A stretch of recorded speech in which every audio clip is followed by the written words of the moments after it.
네, 정부가 지난 15일에 발표했죠. 서민, 소상공인 최대 290만 명의 연체 기록을 삭제 추진하겠다 이렇게 발표를 했는데요. 정상적인 금융활동 가능하게 해준다는 거니까 좋은 것 같긴 한데 이게 어떤 의미인지 좀 자세히 들여다봐야 될 것 같습니다. 그래서 세상을 바꾸는 금융연구소의 한영섭 소장님 모셔서요. 이 말씀 듣고 그리고 신용점수 올리는 꿀팁도 같이 좀 보너스로 들어보려고 합니다. 네, 한 소장님 바로 모시겠습니다. 안녕하세요. 네, 안녕하세요. 반갑습니다. 네, 지난주에 이어서 또 좋은 말씀 부탁드려요. 네. 그러니까 최대 90만 명까지 신용 사면 해주겠다고 한 건데 이게 지금 어떤 내용인지 하고 어떤 의미가 있는지 좀 설명을 해주시면 좋겠어요. 네네.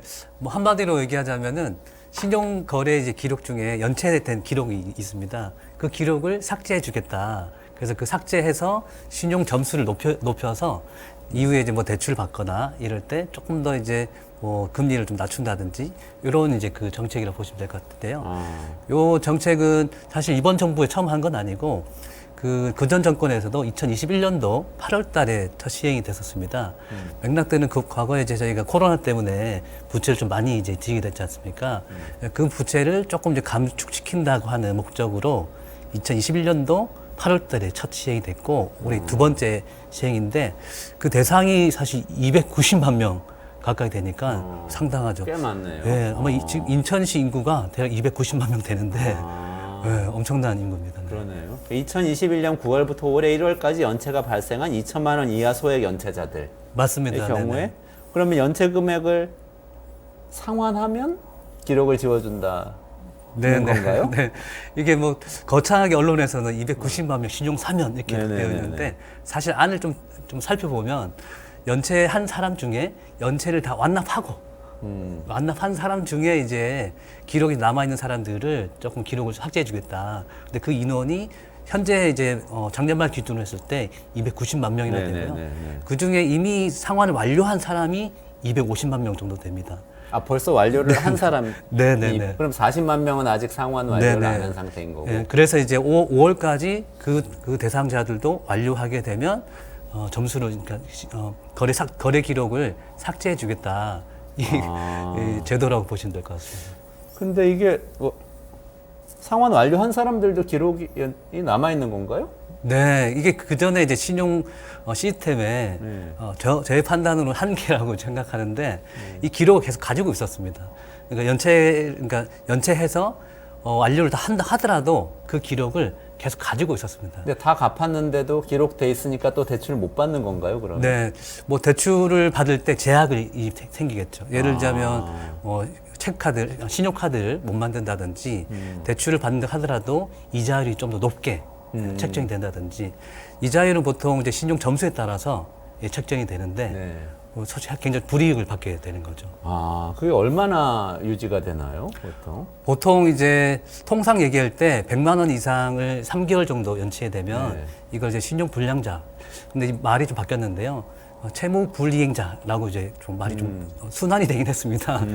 그 신용 불량자라는 말이 너무 불량스럽잖아요. 그래서 언어가 바뀌었는데 어쨌든 그분들이 이제 연체가 되면 그 기록을 계속 보유하고 있는데 보통 한 5년 정도 최장 5년 정도를 이제 그 기록을 보유하고 있습니다. 최장 5년까지. 네네네. 그러면은 한번 연체했다가 그랬다가 나중에 어떻게 해서 다 갚고 나서도 한 5년 동안은 기록이 있으니까 어디 가서 돈 빌릴 때 이자 너무 많이 내야 되거나 뭐 심사에서 탈락하거나 여러 가지 이제 불이익을 받을 수 있었다. 네, 맞습니다. 그래서 기존에 작년에 그 2021년도 8월달 시행했을 때 그 대상자가 대략 200만 명 가까이가 그 혜택을 입었고요. 그게 대략 한 34점 정도 지금 신용 점수제로 이제 되었는데 그때 이제 실효적으로는 34점 정도가 조금 이제 그 혜택을 입었고 실제로 대출도 13만 명 정도가 신규 대출을 이제 받았다고 합니다. 아마 이번 그 대책도 그 정도 효과를 누리지 않을까 생각됩니다. 이번에도 뭐 30 몇 점 정도 혜택을 받고 10몇만 명 정도는 신규 대출을 받을 수 있게 될 것이다. 290만 명이라고 했지만 그분들이 뭐 이렇게 한꺼번에 혜택을 받는 건 아니고 뭐 그렇단 말이죠. 이게 실제 혜택은 대출을 받아야 혜택이 되는 거기 때문에 뭐 대출을 받지 않으면 사실 뭐 상관없는 부분이죠. 아, 그러네요. 근데 또 어떤 분들은 이게 어쨌든 간에 연체를 안 하려고 나는 열심히 갚았는데 그 연체를 했던 사람들을 사면해 주는 거는 나는 좀 불공정한 것 같다. 이렇게 얘기하는 분들도 계신 것 같아요. 네. 어떻게 보세요? 보통 이걸 이제 도덕적 해이라고 네. 또 얘기하는데 그런 측면이 없지 않아 있긴 합니다. 근데 그럼에도 불구하고 이 대책은 사실 연체가 된 사람들 중에 원금도 다 갚고 이자도 다 갚고 그래서 실질적으로 도덕적 해이라고 좀 보기는 좀 어렵지 않나 판단되고요. 그리고 이 제도가 나왔던 배경 좀 살펴보면은 이 제도는 코로나 때문에 발생된 부채를 이제 감축시키려고 이제 이 대책을 지금 시행하고 있거든요. 네. 근데 잘 보면 2021년도 8월 달에 200만 명 가까이가 이미 이제 첫 번째 대상이었는데 지금 2023년도, 2024년도 1월 달이지 않습니까? 지금 또 290만 명 가까이 되니까 네. 사실 그 문제가 해소되고 있지 않다고 볼 수 있습니다. 그러면 제 판단으로는 코로나 때 발생된 부채를 저는 사회적 부채라고 호명을 합니다. 그래서 이 사회적 부채라고 하는 개념은 아직 한국 사회에서 이렇게 막 이렇게 화제가 되고 있지 않는데 개념 정리하자면 이제 사회적 재난이지 않았습니까? 그럼 그 사회적 재난은 개인의 책임이 아니라 사회에서 어쨌든 부여된 그러니까 개인에게 어쨌든 책임을 전가시키고 있다고 볼 수 있거든요. 특히 그걸 개인의 대출로. 그럼 그거를 개인에게 열심히 상환하게끔 하는 것이 아니라 국가적으로 사실 이제 손실 보상이라는 게 있었지 않습니까? 네네네. 그런 것들과 이제 유사하게 바라봐야 된다. 그래서 전 좀 더 과감하게 예를 들면 사회적 탕감이라든지 이런 것들도 해볼 수 있지 않겠냐. 다만 몇 가지 조건이나 이런 것들이 필요하겠지만 네네. 그렇지 않으면 안 된다라고 저는 이제 다시 판단하고 있습니다. 탕감을 해줘야 한다 차라리 일부러. 코로나 때 생긴 빚은 그때 그러니까 소상공인 지원한다고 정부에서 발표했던 굉장히 많은 제도들이 사실은 돈을 빌려주거나 대출을 연장해주거나 이거였던 거죠. 맞습니다. 네. 그래서 그 문제가 지금 이제 눈덩이 불어나고 있다고 보시면 되겠습니다. 연체자가 290만 명 가까이 되니까 사실 굉장히 큰 문제이긴 합니다. 이게 처음에 첫 단추를 잘 끼웠어야 되는데 하는 생각이 드네요. 그러니까 그때는 나중에 코로나 끝나고 정상적인 경제 활동을 하게 되면 돈을 벌 수 있으니까 벌어서 갚아라 라는 취지로 지원을 대출 형태로 해준 것인데 네. 안타깝게도 그렇죠. 다른 이제 선진국 나라에 비해서면 네. 재정 정책을 펼치지 않고 네. 금융 정책을 펼쳤죠. 네. 근데 그게 이제 지금 걸림돌로 작동되고 있다라고 볼 수 있습니다. 네. 그렇군요. 그 이 신용 점수 제도 자체는 괜찮은 건가요? 이 점수 제도 자체도 약간 옥석이 좀 필요한 것 같습니다. 네. 그래요. 점수 제도는 사실 이제 기존의 등급 제도에서 점수제로 바뀌었는데요. 이건 2021년도 1월부터 이제 그 점수제로 바뀌었습니다. 근데 이 점수제의 가장 큰 이제 피해는 틴 파일러라 그래가지고, 그러니까 신용 기록이 없는 사람들. 예를 들자면 대표적인 계층이 청년입니다. 청년들은 이제 뭐 성인기 때부터 그때 이제 신용 거래를 하다 보니까 기록도 없는 거죠. 그러다 보니 상대적으로 신용 점수가 낮습니다. 그 첫 신용 등급이 낮기 때문에 이 문제를 해소하기 위해서 그간에 이제 그 첫 신용 등급을 높이는 작업들을 해왔는데 사실 이제 조금 이제 생각을 좀 달리 해보면 신용 거래 실적이 없다 그래서 신용 등급을 점수를 뭐 500점부터 혹은 뭐 5등급부터 과거는 그랬거든요. 그렇게 하는 것이 오히려 큰 차별이다. 신용 거래가 없는 사람들은 오히려 더 천점부터 혹은 1등부터 시작할 수도 있지 않겠냐. 근데 이제 금융회사의 논리로는 사실 5등급이나 기록이 없기 때문에 못 믿는다. 이렇게 해서 등급제가 사실 역진적으로 되어 있다라고 저는 판단되고요. 이 자체를 전면적으로 바꿔야 된다고 생각하고요. 등급제를 점수제로 바꿨던 이유도 등급하게 되면 1등급부터 10등급 이렇게 있지 않겠습니까? 그럼 등급마다 이제 금리가 이제 정해지다 보니까 거기 안에 무수히 많은 이제 그 사람들이 존재하는데 등급으로 나누니 허들이 생기고 그래도 오히려 더 이제 대출 받을 때 금리가 높아진다. 그래서 점수제 바꾼 것도 사실 있긴 합니다. 어쨌든 그럼에도 불구하고 이제 이 대출 신용 점수라고 하는 제도 자체는 조금 한국 사회에서 조금 더 깊게 바라볼 필요가 분명히 있습니다. 그렇군요. 틴 파일러라는 게 파일이 얇은 사람들이라는 맞습니다. 그런 뜻이네요. 네. 그동안에 기록이 별로 없는 사람들. 맞습니다. 네네네. 그렇군요. 자, 근데 또 보통 이런 것도 많이 궁금해 하셔서 이것도 한번 여쭤볼게요. 네.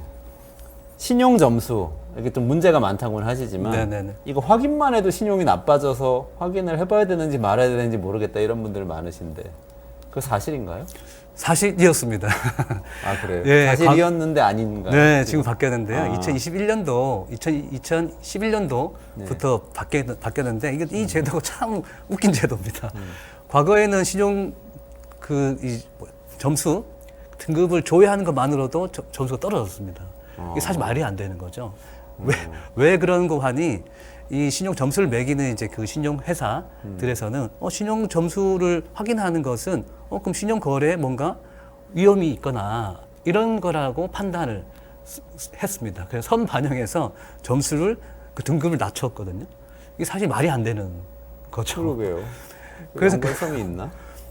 근데 이제 그 기존의 신용 점수 시스템이라고 하는 것이 그렇게 굉장히 조금 이제 프레임이 금융회사 논리로만 프레임이 접근되어 있었습니다. 그래서 그 제도는 이제 바뀌었고요. 그래서 2011년도 1월부터 바뀌어서 지금은 신용 점수 혹은 뭐 그 등급을 조회해도 전혀 이제 무방하고 오히려 더 정부에서는 적극적으로 조회해봐라 이렇게 이제 권장하고 있죠 지금. 아, 그래요. 그럼 말 나온 김에 신용 점수를 좀 올려가지고 대출을 받고 싶잖아요. 많은 많은 분들이. 네네. 그 신용 점수 문제가 많긴 하지만 그래도 지금 있는 제도니까 그 점수를 올릴 수 있는 그런 방법이 있다고 들었는데 네. 그런 거 알려줄 수 있으세요? 네, 꿀팁? 꿀팁이죠. 꿀팁 말씀드리겠습니다. 사실 기본적으로는 대출을 이제 받아서 잘 상환하는 게 사실 기본이고요. 그건 너무 뭐 평이하니까 거기에 좀 추가적으로 비금융 정보라고 하는 게 있습니다. 예를 들자면 이제 우리가 대출 받거나 뭐 신용카드 만들거나 이런 것들은 금융 정보라고 얘기하는데 비금융 정보라고 하는 것은 예를 들자면 국민연금을 잘 낸다든지 휴대폰 요금을 잘 낸다든지 이런 것들이 비금융 정보라고 얘기할 수 있는데요. 그 정보도 가공을 해서 점수에 일정 반영하게끔 합니다. 근데 이거는 개인정보지 않겠습니까? 근데 개인정보를 신용 등급을 매기는 회사에게 바로 이제 그냥 무차별하게 할 수는 없으니까 내가 신청을 해야 됩니다. 내가 국민연금 잘 냈는지를 제공해라라고. 맞습니다. 우리나라는 이제 그 CB 회사, 그러니까 신용 평가하는 회사가 그렇게 개인은 두 군데가 있습니다. 나이스랑 KCB라고 하는 회사들이 있는데요. 그 두 군데 다 이제 그 좀 다른 회사이기 때문에 신청을 직접 이제 하시면 됩니다. 각각 해야 되는 거예요? 요거는 이제 온라인으로 요즘 좀 잘 되어 있습니다. 신청하시면은 거기에 이제 몇 가지 클릭하면 내 비금융 거래 정보도 포함해서 점수를 조금 이제 올릴 수 있는 이렇게 이제 생깁니다. 그러니까 기본적으로는 금융 거래가 중심이 되고요. 네네네. 그러면 이제 그게 대출 횟수나 대출 금액 그리고 뭐 이거 잘 갚았는지 이런 것들이 이제 점수에 영향을 기본적으로 주는 거죠? 맞습니다. 크게 이제 기존에 네 가지의 그 어떤 정보를 봤는데요. 얼마나 거래를 오래 했느냐, 그리고 부채 크기가 어떻게 되느냐, 그리고 부채 질이 어떻게 되느냐. 예를 들자면 뭐 대부업체 빌렸냐, 혹은 뭐 저축은행이 빌렸냐 이런 것들 다 이제 확인하는데요. 거기에 이제 최근에는 빅데이터를 이용해서 비금융 정보까지 포함해서 정보를 가공하고 있습니다. 그리고 하나 더는 이 정보는 잘 모르실 텐데 신용 교육을 받으면 점수를 좀 높일 수 있습니다. 신용 교육을 받으면요? 이거 어디 가서 받아요? 네, 이것도 마찬가지로 앞서 얘기드렸던 두 군데 회사, 나이스랑 CB 회사, 그러니까 KCB 회사에 자체적으로 또 이제 그 신용 교육을 하는 온라인 교육 프로그램이 있습니다. 그 교육 프로그램을 이수하면 약간의 가산점이 또 이제 부여지게 되고요. 그런 것들을 이제 이용하게 되면 신용 점수를 조금 높일 수 있는 이제 계기가 되긴 합니다. 신용카드 연체시키고 이러면 안 되는 거죠? 네. 이미 이제 일단 기본적으로 뭔가 연체가 되면 그 점수가 떨어진다라고 보시는 게 이제 필요할 것 같고요. 그리고 대출 받으면 또 떨어지게 됩니다. 대출 받으면? 네. 반드시 떨어지는데 문제는 또 보통 이거 제1금융권이랑 제2금융권이 나누지 않습니까? 그러니까 일반 시중은행에 이제 그 대출을 받으면 점수가 이만큼 떨어졌다면은 저축은행에 빌리면 훨씬 많이 떨어지게 됩니다. 그래서 그 어떤 금융회사에 돈을 빌리냐 이것도 굉장히 중요한 이제 요소 중에 하나입니다. 앞서 얘기 드렸던 것처럼 신용 평가 회사는 그런 거 다 이제 일일이 점수화 시키는 것이죠. 네네네. 신용카드 한도는 상관이 없어요? 신용카드 한도는 이렇게 보시면 될 것 같아요. 그 한도를 적정하게 하는 게 중요한데 그 적정하다는 게 보통 이제 비율적으로는 한도의 한 50에서 60% 정도를 써주는 게 여러 가지로 좋습니다. 한도를 다 채워서 쓰지 말고 네네네네. 5, 60%를 네네. 써라. 너무 적게 쓰지도 말고. 네, 맞습니다. 이거는 세 군데와 관련 있는데요. 네. 신용카드 회사 입장에서는 한도만큼 쓰는 게 좋겠지만 네. 시험 점수를 매기는 평가사 입장에서는 네네. 한도만큼 쓴다고 하는 게 신용 관리를 잘 못한다고도 인식할 수 있습니다. 그렇죠? 그렇게 되기 때문에 한 60% 정도. 네네. 그리고 신용카드 회사도 좋고 네. 평가 기관도 어느 정도 이제 조금 이제 관리를 할 수 있는 네네. 역량이 되구나. 네네. 그래서 이제 신용카드의 어쨌든 한도. 네. 그러면 한도는 만일 자기 신용카드 4장이다 그러면 각각의 한도가 뭐 100만 원, 100만 원, 100만 원, 100만 원이면 총 한도는 400만 원이지 않겠습니까? 네. 그 400만 원에 60% 가까이 이렇게 써줘요. 전체 총 한도에. 네네. 총 한도 기준입니다. 총 한도 기준으로. 네네. 그래야 이제 적정하게 시용 점수를 관리할 수 있고요. 그것도 꿀팁이네요. 무조건 쓰고 다 갚으면 되는 줄 알았더니 네네. 그게 아니네요. 뭐 한도만큼 채운다 그래서 점수가 떨어지는 건 아닙니다. 떨어지는 건 아니지만 좀 더 잘 높이고 싶으면 네네. 이런 것들 좀 활용하는 거죠. 그렇군요. 체크카드도 많던데 체크카드 쓰는 거랑 신용카드 쓰는 거랑은 어때요? 속도 면에도 다른데요. 네. 신용카드 쓰는 게 훨씬 더 점수를 좀 많이 높일 수 있습니다. 근데 그럼에도 불구하고 체크카드 중에 후불제 기능이 들어가 있는 거 있지 않습니까? 네네네. 보통 교통카드라고 얘기하는. 네네네. 그 교통카드도 잘 써도 점수를 좀 높일 수 있습니다. 네네. 그렇군요. 나는 신용카드 쓰기 싫어라고 한다면 체크카드를 잘 쓰시면 점수를 조금 더 높일 수 있는 계기가 됩니다. 그렇군요. 꿀팁을 정리하면서 마무리를 해야 될 것 같은데요. 지금 보니까 좀 신용 점수 높여서 대출 받으실 계획이 있으신 분이라면 기존에 대출 받으실 때 제1금융권 은행에서 좀 받으시는 게 좋겠다. 그리고 신용카드는 한도에 5, 60%만 딱 쓰도록 한도를 늘려서 그렇게 맞추실 수도 있고 그렇게 하시는 게 좋겠다. 또 공공요금, 국민연금 같은 비금융 정보를 그 신용정보회사에 등록을 해서 그거 잘 냈다는 걸 입증을 해주면 좋겠다. 신용카드 대신에 체크카드 쓸 경우에는 후불제 체크카드 쪽으로 쓰는 게 좋겠다. 이런 굉장히 꿀팁 잘 말씀해 주셨어요. 그럼에도 불구하고 신용점수 제도는 개선할 여지가 굉장히 많다. 네. 오늘 정말 좋은 말씀과 좋은 꿀팁 감사합니다. 네, 감사합니다. 고맙습니다. 네.